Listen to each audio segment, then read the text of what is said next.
Stanley presents, oh, hey, that's me, The Further Adventures of Indiana Jones. Excelsior. Welcome. It's time for The Further Adventures of Indiana Jones. The ultimate hero in the ultimate adventures. I don't know. I'm making this up as I go. Pack your bag, grab your passport, and prepare to go globetrotting with classic four-color adventures of Indiana Jones. Jones? Jones! Mr. Jones, I've heard a lot about you, sir. Your appearance is exactly the way I imagined. I'm here now. What do you want to talk about? Welcome, IndyCast listeners and further fans to The Further Adventures of Indiana Jones. I'm Joe Stuber. He is Keith Voss over there in Austria. Keith, so happy to be hanging out with you once again, talking Indiana Jones in the world of comics and comic books and comic booky things. And satires, it seems. So satire. Yeah, same here. Same here. Satire, spoof. What is it? I don't know. We always love getting together. We love talking Indiana Jones comics as usual. We've been doing this for quite some time, haven't we, Joe? I mean, it's been a couple of years. Mm-hmm. We've covered all of the Marvel comics, talked to many of those creators of those books. That we have. We've done a deep dive into the Dark Horse years with those comics and creators as well. We certainly have done that. Yeah, and we've even uncovered some hidden gems from the UK in the form of those mini comic adventures, many of which have absolutely never been published before. We got our hands on those. So true. It's everything.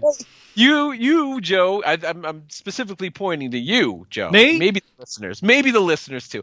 You might be worried that we're running out of Indiana Jones comics material to cover. Are you a little worried? What? Me? Worry? Never, my friend. Well, we'll never run out of We're so old. If somebody's new, they have no idea what that reference means. Well, they will soon enough. I guess we're so old. We're so old, Keith.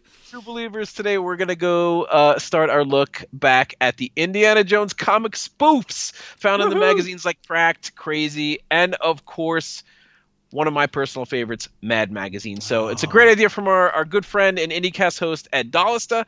Ed asked us if we can cover the indie spoofs from these magazines, so that's what we're going to be featuring on the next 4. That's right, count them. 4 segments of Further Adventures. Yeah, that's right. That's a lot of that's a lot of segments. We're coming at you fast and furious with these ones, folks. Oh my goodness! Eventually, we're going to have the episode when we're in space. I mean, it's going to be crazy. So, kicking things off today with the spoofs from the iconic Mad Magazine. I can't wait. I love Mad. Oh, I love Mad. Mad was it was such an important part of my life growing up. Keith, I can't imagine it wasn't an important part of your life growing up. Absolutely. Loved it. Everyone out there. Look, if you know and love Mad, you know all about it. If you don't know and love Mad, it's the humor magazine. It was founded in 1952 by editor Harvey Kurtzman and publisher William Gaines. It started as a comic book, which I have a reprint. One of the Mad magazines actually had a reprint of the first Mad comic in it, so I've got that. Obviously I don't have the original one, but it converted to a magazine format with issue number 24. Incredible run, 550 standard issues, hundreds of reprint specials. In 2018, it relaunched with a new number 1 issue. For those of you that listen to Comic Book Central at comicbookcentral.net, if you don't listen to that, why aren't you? Cheap plug. Go subscribe to it in Apple Podcasts. But I talked a lot about Mad Magazine on episodes 221, 231, and 232. So you want to check those out after today's IndyCast. Right now, it's pretty much all online and direct order. I believe the latest ones are now reprints. So it's gone through some changes in the last few years. Keith, the list of creators legends on this book, we say legends, but it's true, right? I mean, these are the Sergio Aragonés, the little in the margins, all those little drawings in the margins. How Brilliant. Many of those? Unbelievable. Mort Drucker, Al Jaffe, Don Martin, Jack Davis, Wally Wood, Dave Berg, on and on and on and on and on and on. And of course, look, we wouldn't be doing this unless we were bringing somebody from Mad Magazine in, right? Our special guest in the Raven's Nest today, one of Mad's most prolific writers, the great Dick DeBartolo. He is set to join us today. That's right. His time on Mad goes all the way back to the 60s. Hundreds of TV and film parodies, satires, including the ones we'll be highlighting today. The first 3 Indiana Jones movies, Raiders of a Lost Art from issue 228. And, he's probably going to tell us how that name came to be. In Banana Jones and the Temple of Goons. One of my favorites. Is that your favorite? Not only is that my favorite Indiana Jones movie, it's my favorite Indiana Jones satire. Of course it is. Of course issue it is. 250. That was my very first issue of Mad Magazine, by the way. I stole it from my cousin, saw it in his room. Saw Indiana Jones was on the someone that looked like Indiana Jones and a mermaid was on the cover. Snagged that thing. Part of a mermaid. Yeah, that's right, part of the mermaid, and I think a pan over a fire. So I think In Banana was going to be or Alfred was going to be. Well, we eating, know in Temple of Doom they were eating all kinds of crazy stuff. So. Oh yes, they were. Why not eat a mermaid? And In Banana Jones in his last crude days from issue 291. I love those. I love those titles. I love those stories. I love Mad Magazine. So we're going to be talking about that today. Look, here's the thing. Keith mentioned 4 segments we are coming up. On our very next segment, we're going to review those 3 along with the Crystal Skull takeoffs from issue 490. Those are interesting in their own rights, to say the least. We're going to talk about, on the next Further Adventures, we're going to talk about some of our memories of Mad Magazine over the years. This time around, as I mentioned, we've got a very special guest waiting at the VIP table in the Raven's Nest. So let's not waste any time. Let's head on in, order a round of drinks, and get mad with the one and only Dick DeBartolo.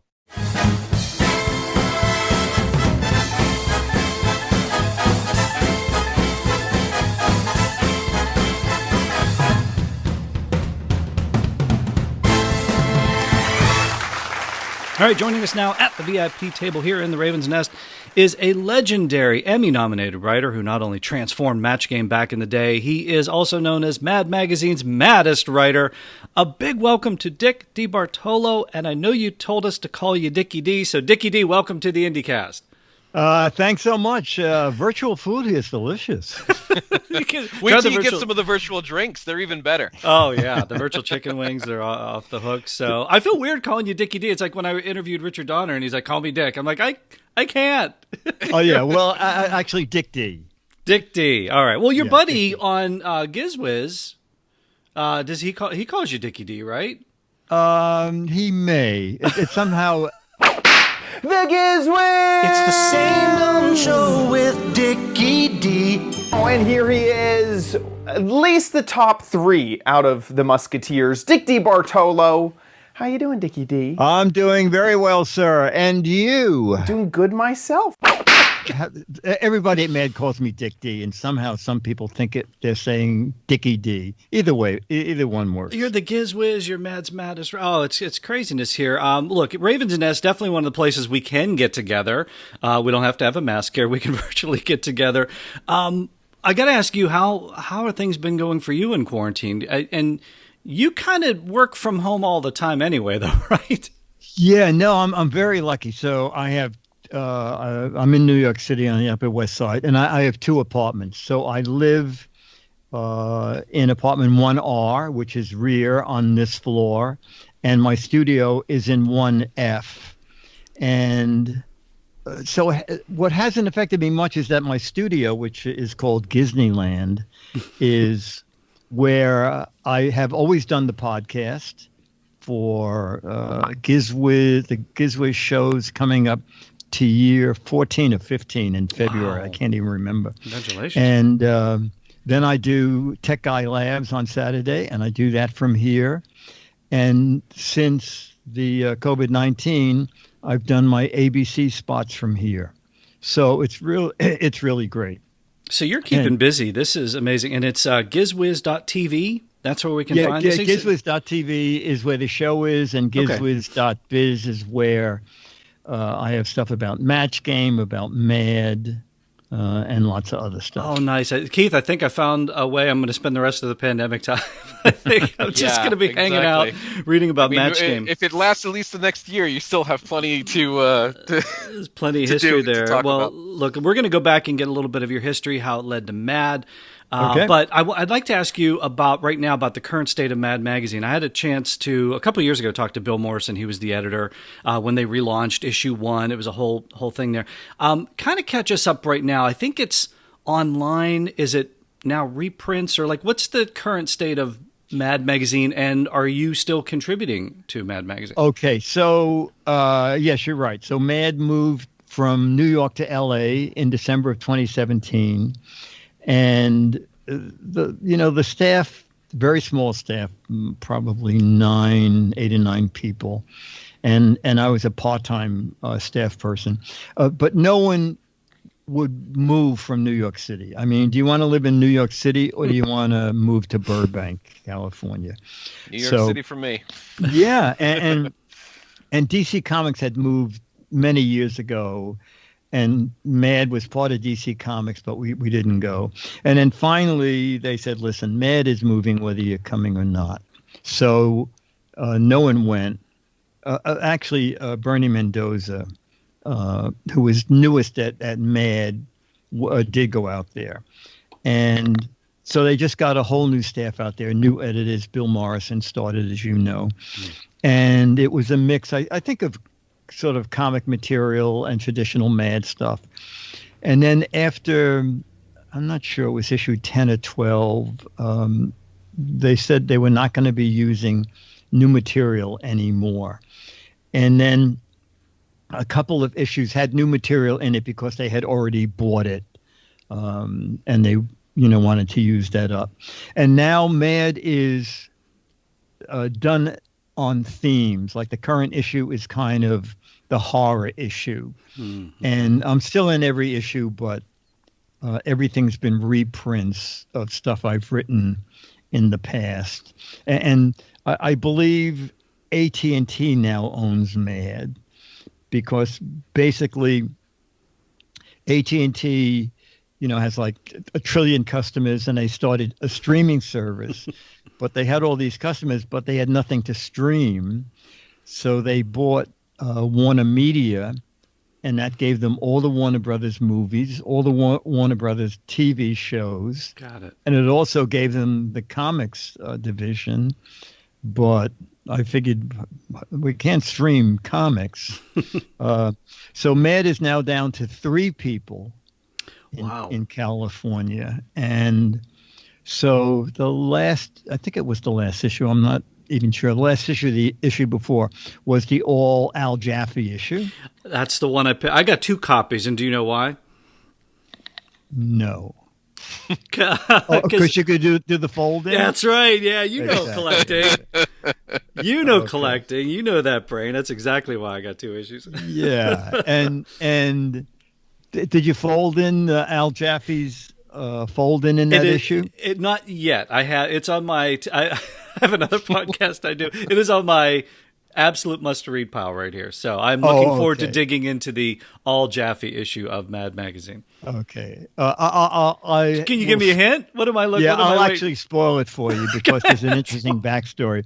I forgot what the question is, but when you fold it in, the answer is no more Al Jaffe fold-ins, because Al retired with that issue at 99. Oh my goodness. An astounding record. Oh my gosh. Absolutely. I have it here. The question is, why is the what me worry kid so worried? And then there's economy collapsing, unemployment, starving, all these different things, and you fold it in. So there you go. But I have yet to fold it. So. Oh, okay. All right. So that's what we have. Well, it's been spoiled, but so when we were growing up, Mad magazine played a huge part in shaping many of our views of comedy. Definitely shaped my personal view of comedy and satire. What were some of your inspirations growing up, and how did that lead into a career in writing? Okay, so definitively, and it's people you probably are too young to even know. There was a show called Your Show of Shows with Sid Caesar and Imogene Coca, and they did movie satires. I thought they were the funniest thing I had ever seen, and I just thought, God, I love this stuff. And I was always writing. I mean, in school, always was editing the school newspaper and writing a comedy column for the school newspaper. And I sold a lot of, I used to write anything I was interested in. I would write articles about and send them to local papers. Like I'm an avid boater, so I sent something into a boating magazine and ended up writing a boating column for 42 years, concurrent with MAD. And I got into computers early on, and I wrote computer articles, but lighthearted computer articles, like buying a laptop is just the beginning. You're going to spend more on cases for laptops than you paid for the laptop. Because you'd have a case that you just carried a laptop, then the case that you carried a laptop and accessories, then the case if you're going on vacation. And so that got me writing, and I started reading Mad. And I thought, this is great, but you know what? I want to write this stuff. So I did a satire on ads. Another one of my favorite things is satirical ads. So I wrote a takeoff on an ad and sent it to them, and had read you to send a self-addressed stamped envelope, because if it's rejected, magazines just throw it away if they can't throw it in an envelope that you provided. And my own envelope came back. I'm very depressed, and I thought, well, maybe it's one of those, it's too close to something we're doing, or it's not. Anyway, I opened the envelope, and it was stuffed with cardboard. And on the cardboard, it said, ha, ha, ha, thought this was your script being rejected. Stapled to this cardboard is a check for $100. This is like, I was in high school. $100 was like a lot of money. $100 was a lot of money in the 80s when I got 100. Are you kidding me? That must have felt like you were rich. Yeah. So then, and it was signed by Nick Meglin, and he said, please call us. We want you to write more stuff for us. And oh, wow. Boy, now I've been in every issue for 52 years.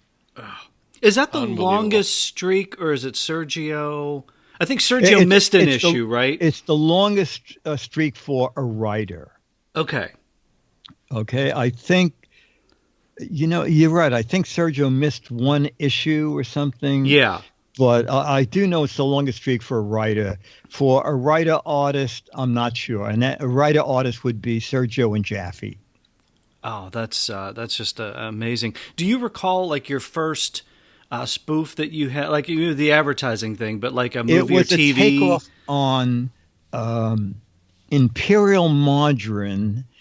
They used to have a campaign that when people tasted Imperial Margarine, a crown would appear on their heads. Oh, yeah, the sound effect. Dun, dun, dun, dun. Yeah. And the satire was along the lines of, why does everybody in these ads that they stop seem so intelligent?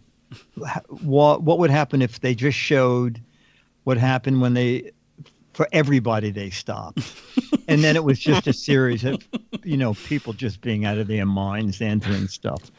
And then what was great about that is that Nick called me and he said, listen, it's going to be a 3-page article. The first 2 pages are yours, and the third will be Al Jaffe. The credit will say Dick DeBartolo with Al Jaffe, because Al Jaffe had written an Imperial Margarine takeoff, and so we're just going to put them together. So it was really an honor to be in the first issue with Al Jaffe. That's crazy. Keith, I'm going to take a look. I know we're talking about Mad Magazine today. Look, Keith and I have been doing this a long time. He knows my obsession with Match Game. You guys, can you guys just support me in this just for a little bit? Absolutely. I got to take a little sidetrack, because here's the crazy thing. This is all kind of happening. I'm thinking like 60, correct me if I'm wrong, 1963-ish. I think you started like regularly contributing to Mad, and then there was like Match Game for the listeners there. We know the Alec Baldwin version now. We know if you watch Game Show Network, it's on almost 24/7. But there was a version that ran for like I think like 6 years or 6-7 years or something like that before. that was more of just like matching things, like apple blank or something, right? Like, well, how did you get involved in that? Okay, so a friend of mine worked at Goodson Todman, and he said, "Listen, they have a new show over here. It could be fun for you to write." Anyway, I went over and I had several meetings with them, and he said Goodson sold the show for a year, and he's very worried that we're going to run out of material. And he said, like in 2 months, can you write 5,000 match game questions? And I said, well, probably, but they were straight questions. You know, the first 10 months of match game was name a vegetable you buy at the vegetable stand, name a president who appears on the currency, name something you do with an egg. And that was the questions. There were no blanks. Okay. The end of the game was a blank game.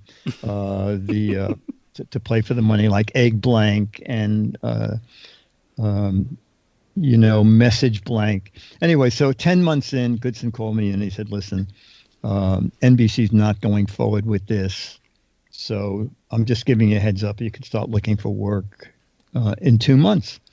So over the weekend, I thought, you know what? These questions are so deadly after 10 months. I went into Goodson. I said, you know, Mark, I also work for Mad. He goes, I know. I said, so how about doing really crazy questions like, and this is the first thing I ever wrote, Mary liked to pour gravy on John's blank.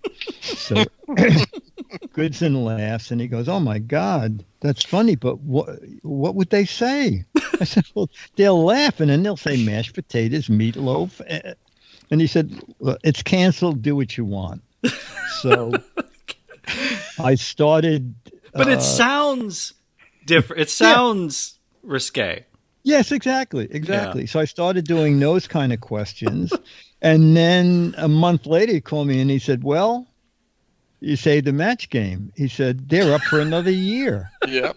So, and then another year and another year. And I mean, if I'd gotten like 1% of the show, I would be a multi-millionaire. Oh. But I gave myself 18 years of employment. So that was good. You can't complain too much, yeah. Because then they brought it back. Like it ended, and then they brought it back. Even when they brought it back, the version we all know and love, it was still a little kind of generic off the first, like maybe year, right? And then can you describe? Because then when did you know that you could really Mad version it up?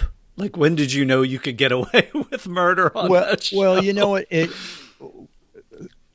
Back then, they had something called standards and practices, which you can tell by the Alec Baldwin thing. There is no standards and practices. Not anymore. Not anymore. So it started getting bolder when it moved to Hollywood. Okay. Mm-hmm. So in New York, we had standards and practices. And then Goodson said, "Listen, matching is going to come to an end for a bit." He said, because there's something new happening called syndication, and match game is going to be great for syndication. We're going to move the show to L.A. He said, "You want to go out? I'll move you out there." I said, "Listen, I'm a New Yorker and Mad is here and my boat is here." He said, "Okay, I'm not closing my New York offices, so you just write them from here." And he said, and pick another show, another Goodson Todman show you like, and just tell the producer you're automatically hired because I said so. So nice. So I went over to Tell the Truth and worked for them for a while, and I worked a while for like Tattletales. What's My Line? Yeah, and Tattletales and Family Feud. I was all over the place. Yeah. And then after 2 years, it came back in L.A. With a different format. In the New York format, it's 2 celebrities and 4 contestants. And as you know, the more popular LA version was 6 celebrities and 2 contestants. And I went out for like the first 3 weeks, but I kept writing here from New York and just sending the stuff out. But it got a little bolder, and then there was a nighttime version on ABC, and for that version, they told us it could be even nuttier or bolder, and what did that mean to you though? Like, you still had standards and practices, but what? And so you got Mad Magazine on one hand, which you guys were pushing the crazy envelope over there. What did that mean to you? Like, and were there any times where you pushed it a little too far? Yeah, were there any rejections, or I mean, anything that they said no way? The thing was to put in with every batch of questions that standards and practices was going to read, to put in 3 or 4 outrageously filthy questions, so that they would then, when they got to the less things, they would say, "Oh, this is tamer. We can do this." Yes. But the funny thing was, I was doing an interview with a guy, and I said, one of the questions I wrote, knowing it would never get on the air, was, "Unlucky Louis was so unlucky." How unlucky was he? Thank you. He was so unlucky. He went on a diet and he lost 3 inches, but he didn't lose it from his waist. He lost it from his blank. All right, let's do the match, Joe.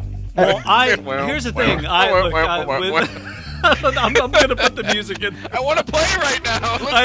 So what's your answer? Your answer? Well, his fingers. Well, he lost it from his fingers, yeah, or his nose. But did Fanny Flagg? Did something happen with Fanny Flagg? Yes, and the funny thing is, this guy, who is the ultimate spoiler alert, he runs a thing on Facebook. I think it's called Match Game Productions. And I said, "God, aren't you getting in trouble with Fremantle?" And he goes, "No, Fremantle bought Goodson Todman. Okay, when Mark died, this company called Fremantle bought Goodson Todman and all the shows." And he said, "No, because I have hundreds and hundreds of old shows and I'm digitizing them, and then I send them to Fremantle, and they love it because they don't have to digitize them. They can just use my copies. So in return, they let me do a lot about Match Game." So anyway, he said, "Oh, Dick, that question did get on the air." And I said, "What?" I don't remember. And he said, "Yeah, not only did it get on the air, but Fanny Flagg answered genitalia." Yep. And there's a big X over her card. And they do the blurt it out. Yeah, they blurt it out. Right, and then they did a big horn sound when she said it. But anyway, that was that question. So the nighttime version was a little risque, more outrageous. Look, we're going to talk about Mad Magazine. Keith, you could launch into Mad Magazine, but I just got to ask a couple more Match Game questions. Yeah. I got to ask, tell us about Gene Rayburn and the regulars. Brett Summers, Charles Nelson Riley, and Richard Dawson. Give us a little bit about them. And how much drinking was there during the dinner breaks?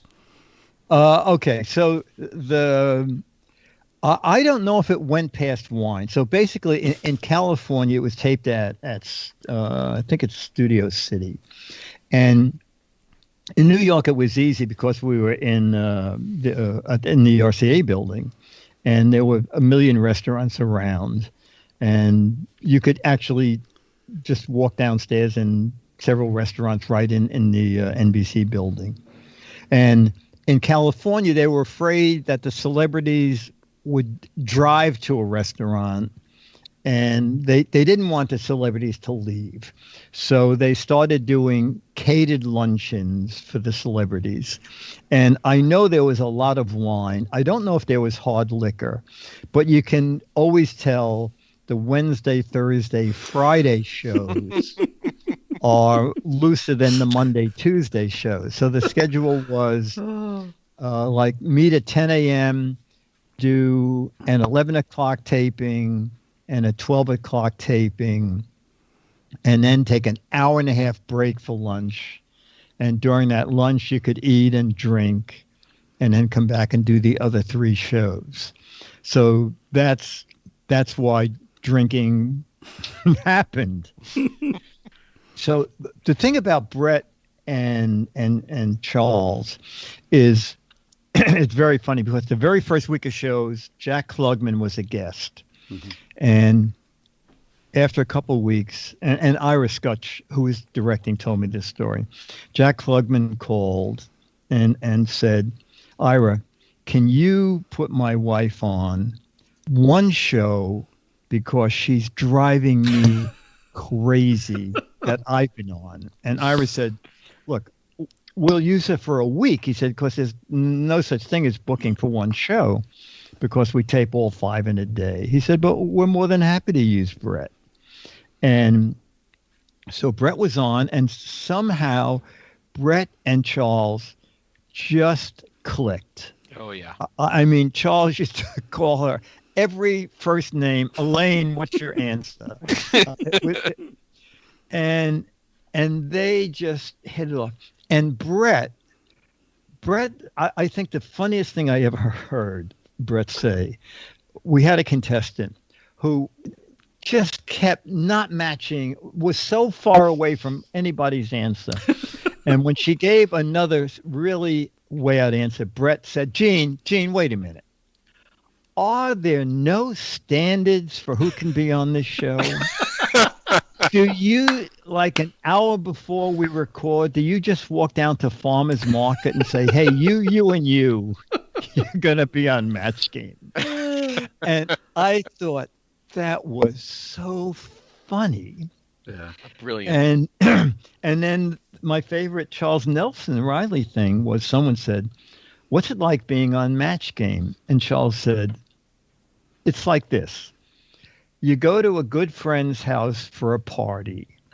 You have a lot of laughs. They feed you. They give you booze to drink.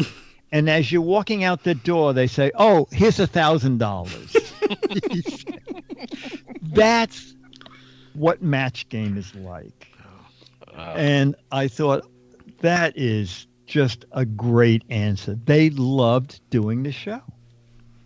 Yeah, it's something you could definitely see when you watch the show. Like, you definitely want to be part of that. You could tell they were all friends. They were all having a good time. And the show was good. And the questions were great. So, I mean, you know. And Gene Rayburn was brilliant at the time. Yeah, Didn't that tick Goodson off like early that he was coming out and getting laughs? Oh, my God. Rayburn would call me up.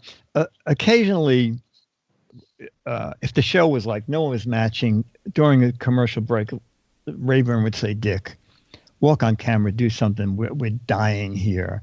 And so Gene would be asking a question, and I would get up and go, do you see a golf ball go here? I'm playing golf backstage. So anyway, Goodson would call up, and Gene would say, even if Gene would do some funny shtick, Mark would call, and Gene in turn would call me and goes, so I got bowled out again today. Goodson said, this is not a comedy show. This is a game show. You ask the questions, you get the answers. But of course, that all changed when it went to California. Mm-hmm. I think that's why Gene loved the LA version, because he could be crazy. And, it just became a humorous, funny show. And the game sometimes was almost secondary. Yeah. Exactly. And interact with Dawson. Yeah, he would always interact with Dawson. Exactly. Yeah, and at the end, Richard Dawson got very. He was very unhappy when they brought in the celebrity wheel, because when at the end game, everybody picked Richard Dawson. Always. Because he was very good. He was very good. But the problem was the other celebrities never got to participate in the end game. And so they brought in the celebrity wheel, and according to Ira, Richard Dawson was really angry that they did that. And you could tell it on the air. You can tell just before Dawson isn't on the show anymore. And then Ira said, listen, if you want off this show, I can make that happen really easy. And he said, yeah, I want to. Because Richard Dawson was a mega hit with Family Feud. So he didn't need Match Game. And he was annoyed that they brought in the celebrity wheel. So he did leave. Two of my favorite trivia about that, Richard Dawson was the first contestant on the celebrity wheel that it spun and it landed on Richard Dawson, and everybody walked off. And I think they were talking about Shatner for Family Feud until Richard Dawson put his foot down. Oh, that's funny. Yeah. That's funny. So, okay, that's my match Great game stuff. fixation. I thank you guys for indulging. Oh my god! No, Keith, great stuff. Great Keith, stuff. have at Keith, have at your Mad Magazine questions. Yes. Speaking of a match, yeah, you and the Indiana Jones trilogy. Oh my God, what a perfect match for spoofing in Mad Magazine. Starting with issue number 228, you did Raiders of a Lost Art. What can you tell us a little bit about the process of putting together a spoof of now what is one of the most famous films ever made?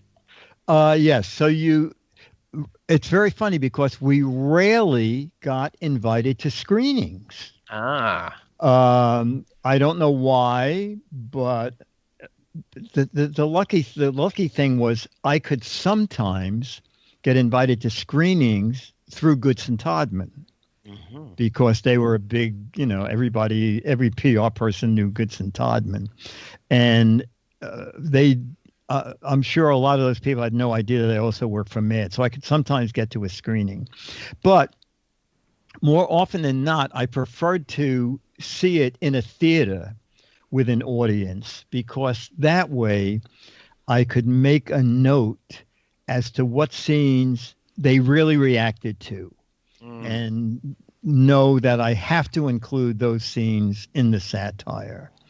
So I would see the movie usually just once, and I would have a pad, and I was always a gadget freak, so I had a little pen that had a little LED light near the tip, so I could. The Gizwiz even back then. Even then, yeah, and I always sit in the last row in the corner, not to attract any attention, and then I would make just comments on the paper, and then would start writing it from there, and also I would read every review of the movie. Reading reviews really helped because sometimes they would point out something wrong with the film that I had not seen or put together. And I go, oh, well, that's a great idea. He's saying, why, how come this happened and how could that possibly happen? I definitely noticed a lot of that in Banana Jones and the Temple of Goons.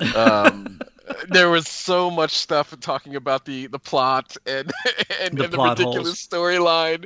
And so, I mean, yeah, that's well, even in Raiders of the Lost Art, there's a part where it's like Marion, Marryin, I think, calls out in Banana for killing 14 Nazis without reloading his gun.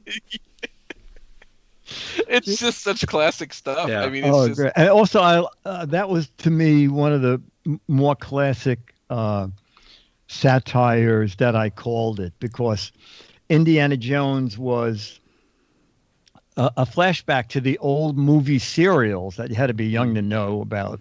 They were adventure serials that they showed on Saturday for kids, and there was always a cliffhanger. And so Raiders of the Lost Ark was a throwback to that. So the title I used for Mad was Raiders of a Lost Art, the art being the old movie serials. So that worked out well. One of your better titles. How did you come up with In Banana Jones? It's hard sometimes to make a satire out of names. Names are harder to satirize than titles, especially if it's short. When we did Titanic, how do you turn Titanic into something funny? And there was an alternate way to do titles at Mad, and the alternate way was that the title would have a tiny story before it. Okay, so like for Titanic, the lead-in was, you're on a ship, it hits an iceberg, there are not enough lifeboats, you're going to die, you think you're going to die, what is possibly left to do? Try panic. So it becomes part of the story. It becomes yes, exactly. Yeah. And Try Panic, you use the logo of Titanic, and so it reads better. So that was one workaround. So In Banana just seems silly. Keith and I have called these spoofs, but there's like, okay, so you're the writer, you're the expert. There's spoofs. Mad is known for parody. It's known for satire, satirical comment. What, like, how do you, or do you, or is it just all under the umbrella of comedy? I think it's all, well, no, there is a big difference. There is a big difference.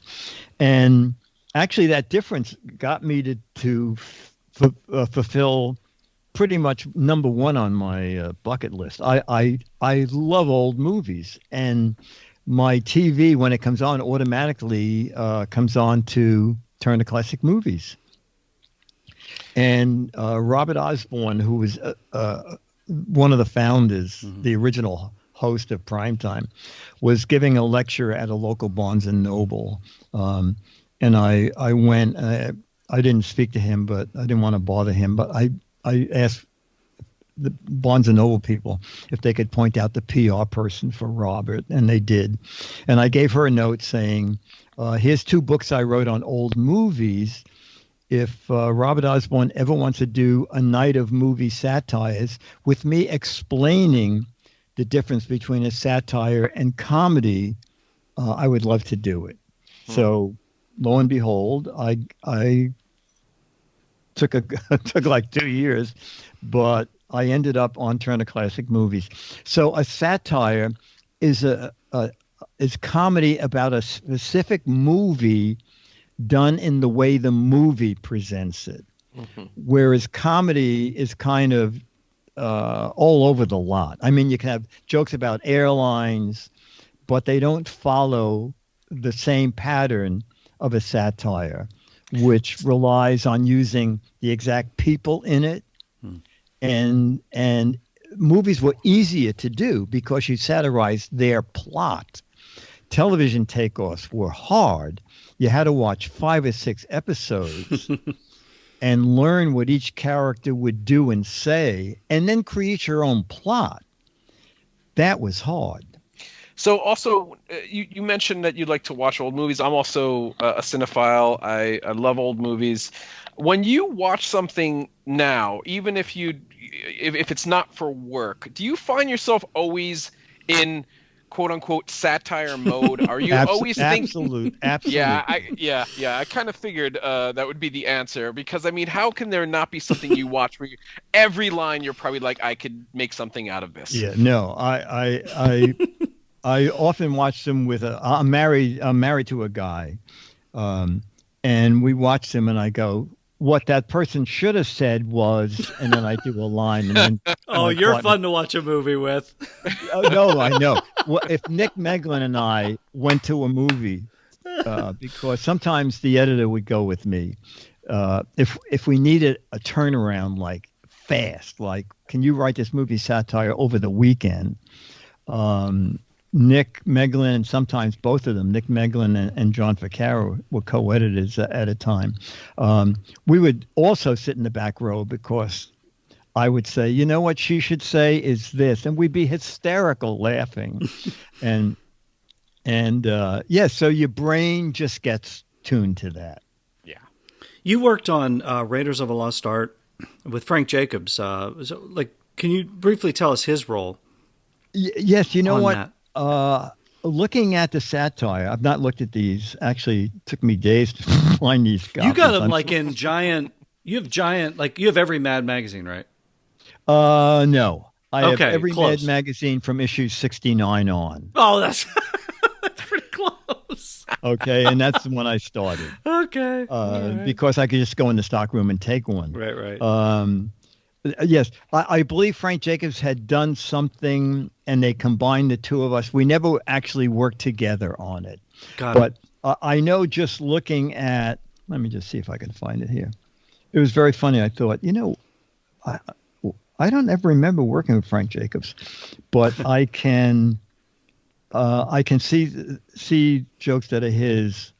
And anyway, someone's interviewing Indiana Jones, and he says, Jones, we're from Army Intelligence. Yes. And Jones says, I don't think those 2 words went together. Okay, that's my joke. I can tell you that's my joke. Okay, because I think that's because that joke has been used a billion times, and I remember, Keith, you probably that's the first time I ever heard it was in Mad Magazine. I thought it was the funniest thing I've ever. Same here, and I've heard it in songs since then. I've heard it in I mean, like in tons of different things. One of my favorites. Yes. But then the government guy says, "We heard a great deal about you. You're a top archaeologist." And oh no, it's not that one. Anyway, there's something about Babe Ruth and ball scores and politicians. I couldn't have written that in a million years. So. Okay, when he's running from the boulder, because it's set in 1936. Oh yes, I think yes. You guys know this stuff. Roosevelt, I got it in front of me. Roosevelt can't get his new law passed in Congress. DiMaggio went 0-4 against the Tigers. Talk about your rough days in 1936. So that's Jacobs. Absolutely. Right. Okay. I can't believe you know that stuff. We got a lot of free time. Keith and I have a lot of free time on our hands. It's a pandemic. What do you want us to do, right?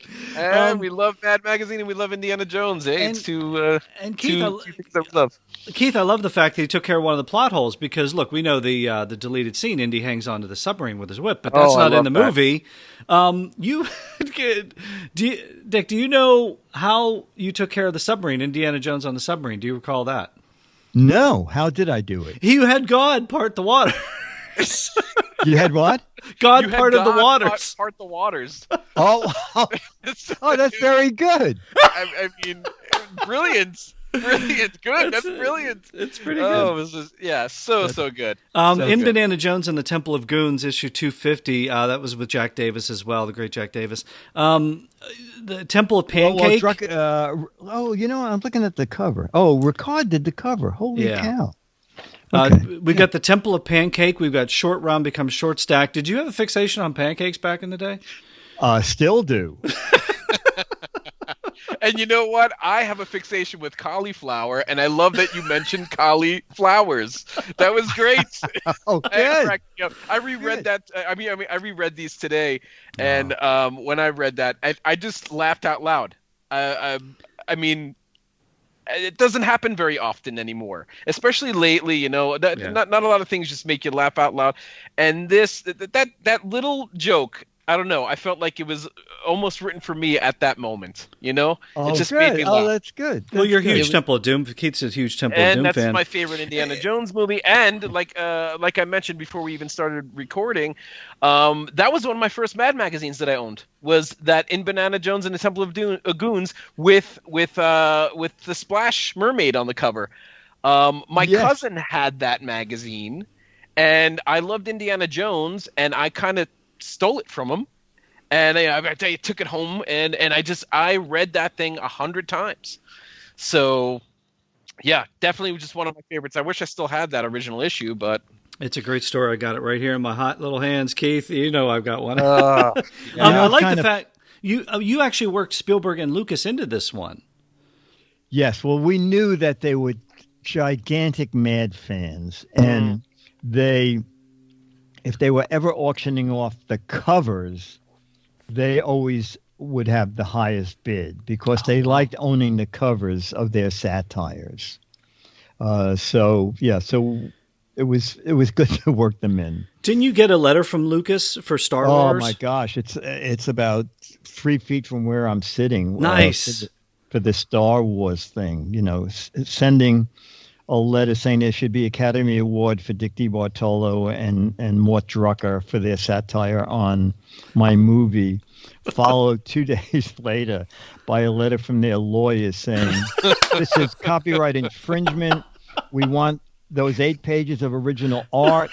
We want the percentage of profits that those 8 pages generated. And I said to William M. Gaines, the founder and publisher, I said, what are you going to do? And he said, I'm taking a copy of your letter. And then he took a copy of the lawyer's letter, and then he took a magic marker, and he wrote across their letter, gee, your boss George liked it. That's something that also always cracked me up too. The list of creators, you had all these names, and then you had the one name that said lawsuits. Yes, exactly. Oh, I loved Mad. Oh, and then my the goodness. third one, in Banana Jones in his last crude days with Mort Drucker. Oh, with Mort Drucker. Shortest of the spoofs. Did you not have enough time to work on this with 4 pages? It's kind of interesting because I just got these 3 magazines out now. Yeah. A couple of hours ago, and you can see I think from the page numbers that the impact of the movies is dwindling too. Because Raiders of a Lost Art was 7 pages, very unusual for Mad. 6 was big, 5 was what they liked, 7 was a lot. Mm-hmm. So the first satire I did is 7. The second satire I did is 6. The third satire I did is 5. And the first 2 covers are the actual movie. Yeah. And then the last cover, it's Teenage Mutant Ninja Turtles. Yeah, the Turtles, which was gigantic at that time. Yeah. Okay. So I think that's what determined the length of what we did. Toward the end there, a little bit of a tribute to Danny Kaye there in The Court Jester. Did I? I wasn't sure if Mort had put that in the art, or if that was from you. We got the chalice from the palace, the flagon with the dragon, the vessel with the pestle. That's okay. I wanted to check on that. Mort was so amazing. I couldn't wait. Him and Don Martin. I could not wait to see the finished artwork when it came back.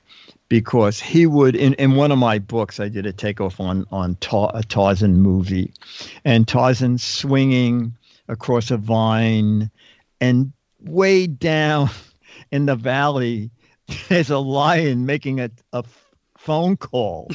It's just a lion in a phone booth on the phone. I mean, just hysterical things like that, and another thing, there's a big train wreck. I forgot the movie, and the locomotive's on its side, and you can see on it Lionel trains. Probably Fugitive. I'm guessing Fugitive, Keith. With Harrison Ford. It was. Yeah. Yes, it was. It was. The great Mort Drucker. We lost him this year. Your favorite artist to work with, Drucker, or you know what? This is gonna. You're probably not gonna believe this. We don't work with the artists. Okay. You write up the story, they edit it, they may ask for some rewrites, they lay out the dialogue, and then it goes to the artist. If I happen to be around when the blue lines come back, the blue lines are the entire thing penciled out, okay, done in pencil with all the things.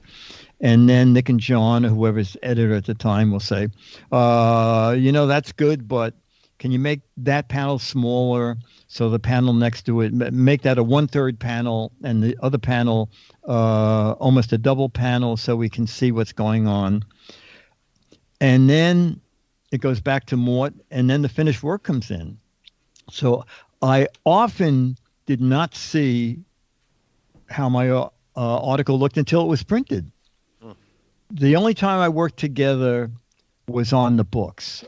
We had a meeting with Mort, and we had a meeting with Jack Davis on original books that I did that they illustrated, but normally did not work with the artist.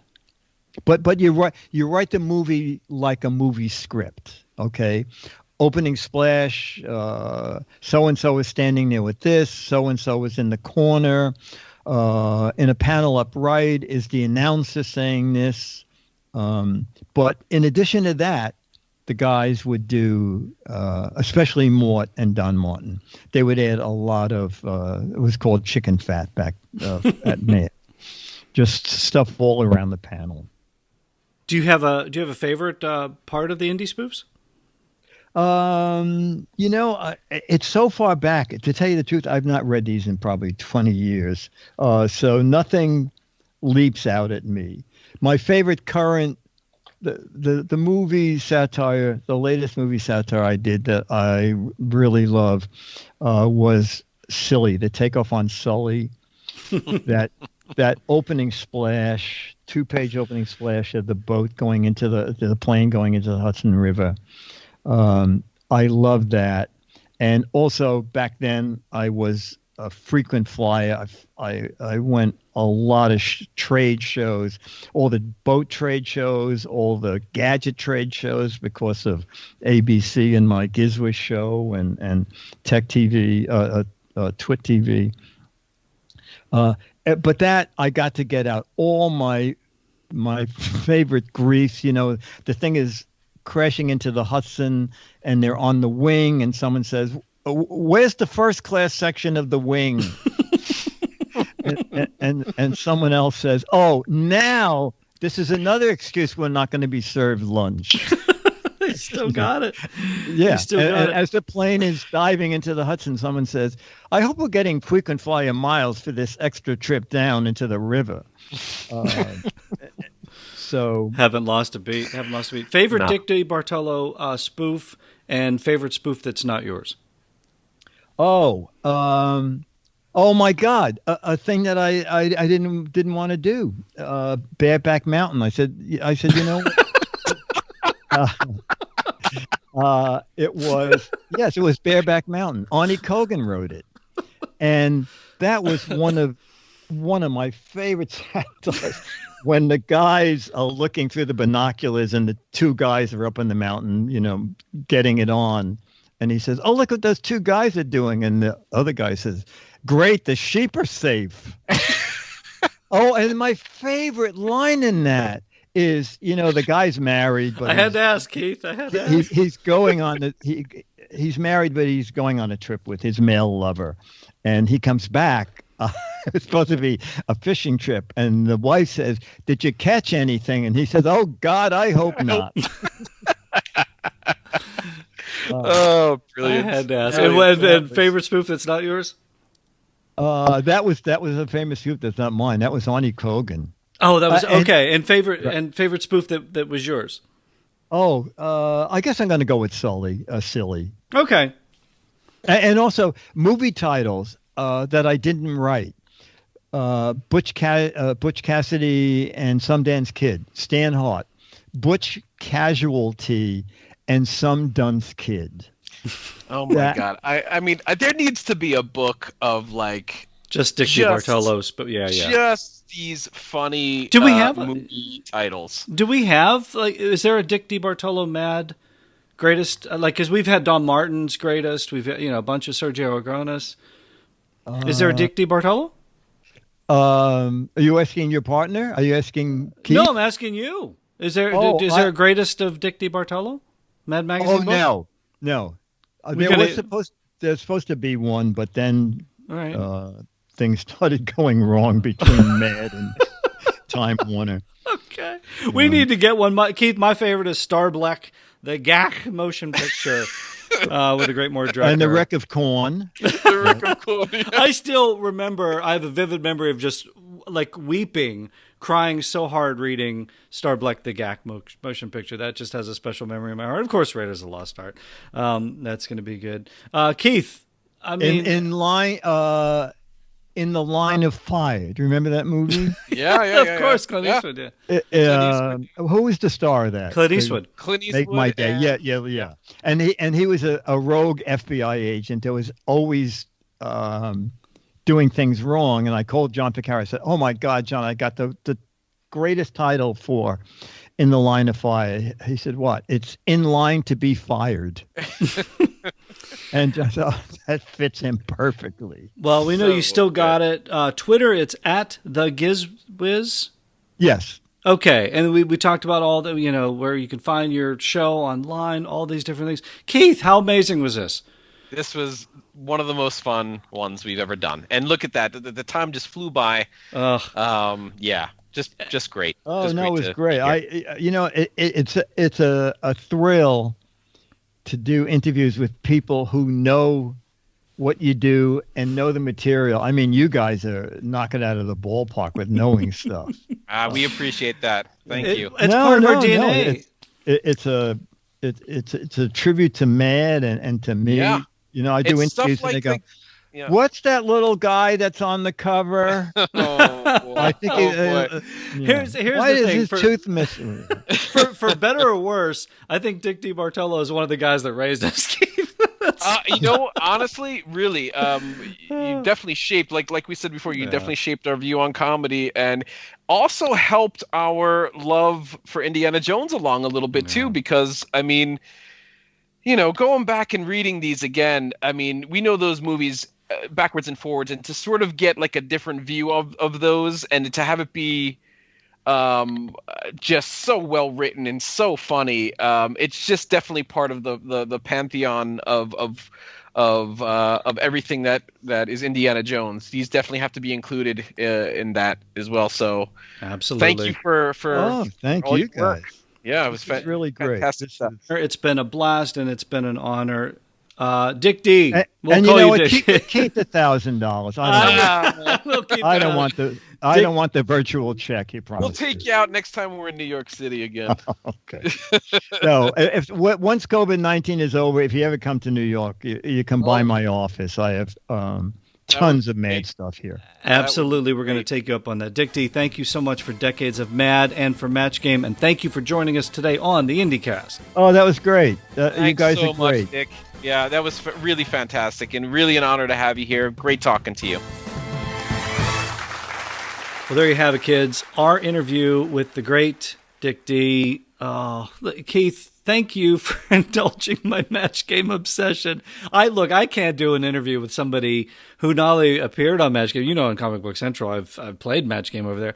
This guy single-handedly not only saved Match Game, but made Match Game what it was. Yeah. I mean, there's no doubt about that, because you watch those questions. I wasn't sure we were even going to get to any other Indiana Jones stuff, to be honest. I mean, we only had him for a specific amount of time, and I was like, oh boy, I don't know if we're even going to get there. You can't talk to Dick D without talking Match Game. It's just, to even today on Game Show Network, I think it's the highest rated show on Game Show Network. It's on. I have my DVR set, and by the end of the week, there's like 40 episodes in there. It's unbelievable. I mean, and we could have gone on talking to him for, another couple of hours. There was just so much stuff that we were that we could have talked about. What's your favorite? What's your favorite? It doesn't even have to be Dick D's, but we talked about spoofs and all these different things. But again, I remember Star Black. The motion picture. I mean, that was one of my favorite. And we'll talk a little bit more about this, but like Star Wars. I mean, in Indiana Jones and the Temple of Goons, that was your introduction to it. But over the years, what were some of your favorites? Because they did everything. He did everything.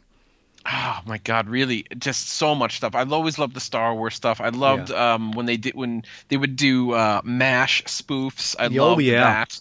One cuckoo flew over the rest. Stuff, oh yeah, a lot of their TV stuff was just great. But I have to really say that it was mostly the Dave Berg lighter side of and Spy versus Spy. Yeah. That's the stuff. I mean, I love the movie. I love the movie satires. I mean, I can't really nail down specifically one over the other. But I every single time I had lunch, I would always break out one of those. As a kid, I would open up one of those Mad magazines. I'd go right to the lighter side of, and just read the Spy versus Spy stuff. I still have some of the collections, the big, the big specials. The specials, the reprints and all those things. They're like little paperbacks and things like that.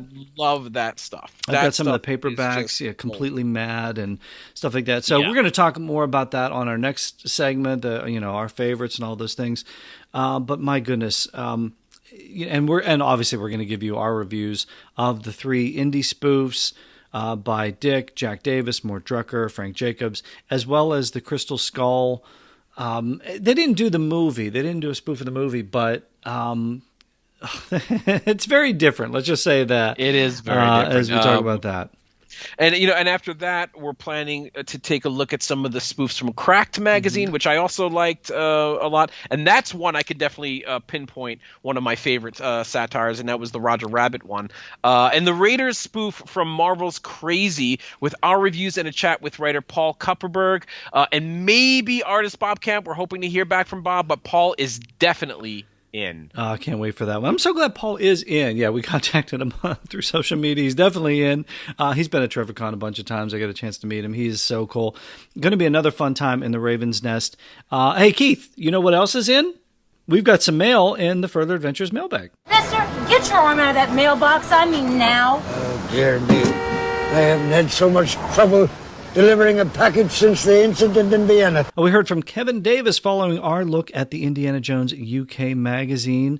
And there was a reference we made in that to the proposed Indiana Jones board game. We talked a little bit about that. So Kevin wrote in and said, you guys talked about an indie board game last episode. I've only been listening for a couple of years and wondered if you had covered this Shadis magazine. And he gave us the link. This was a link to Indiana Jones and the Wrath of Hecate? Keith? Mm-hmm, is it Hecate? Mm-hmm. Okay, am I saying? Okay, he said, love the podcast. Yeah. You guys are great. Keep it up. Oh, that was nice.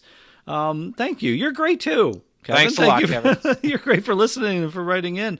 I don't have this game. I didn't know about this game. And this issue, by the way, we want to mention, it's labeled issue 35, but it was actually issue 36. So so be careful if you're going out to buy I'll send the link to Ed. He can put that up. But if you're looking to buy, make sure you get the correct issue that this is in this magazine. So just be careful of the cover. I don't have this. Keith, do you have this thing?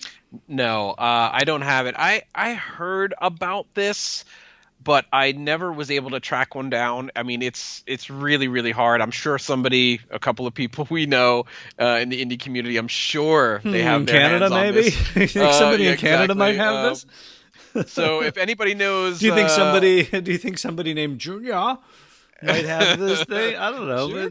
Come on, guys, get us some scans. Send us the scans. We'll put them on the Facebook page. Yeah, please, because I did a little bit of a deep dive, maybe not deep enough, but I definitely couldn't find one out there. So if anybody knows where we can find one, or if anybody has any scans, or yeah, I mean anything where we can play this game, please get in touch with us. Okay, that's it for the day then. Okay, kids, that is it for today. Our thanks to Dick DeBartolo. Dick D, of course, we're going to call him Dick D. Thanks to him for dropping by and getting mad with us. More madness and crackedness and craziness headed your way over the next several Further Adventure segments, and we want your thoughts as well. Keith, how do they get in touch with us? That's pretty easy. They could just drop us a line at thefurtheradventures@gmail.com, or why don't you record an MP3 and send it along to us. Tell us what's on your mind. What'd you think of today's guest? Get us your reviews of the indie spoofs or the Marvel and Dark Horse years. Anything that's on your mind, we want to know about it. And be sure to also check us out on Facebook at The Further Adventures of Indiana Jones, where you will find a handy-dandy episode guide for everything that we've covered here on the IndyCast, and that has been a lot of things over the years. The madness continues next time we get together right here on The Further Adventures of Indiana Jones.